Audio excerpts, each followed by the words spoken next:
my name is Shivani Pawar. Welcome back to the channel. So today's trick is on how to find the LCM of numbers. So in here we will see that there are three cases. One case that when the numbers are co-primes. Co-prime means when the numbers have nothing in common. ऐसा कोई भी common factor नहीं होगा जो 7 को भी divide करेगा और 9 को भी. In that case उनका product ही LCM बन जाता है. 7 multiply 9 that is 63. तो LCM would be their product.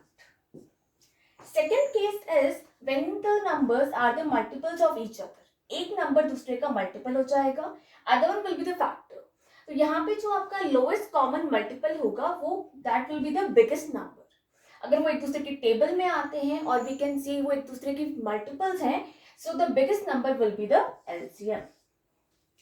Third case is जब ना तो वो कोप्राइम्स हैं ना वो एक दूसरे के टेबल में आते हैं, but they will have some common factors. तो यहाँ पे आपको बड़ा हुआ नंबर लेके चलना है और उसका टेबल देखना है. 20 के टेबल में 40 आता है लेकिन 15 के टेबल में नहीं आता.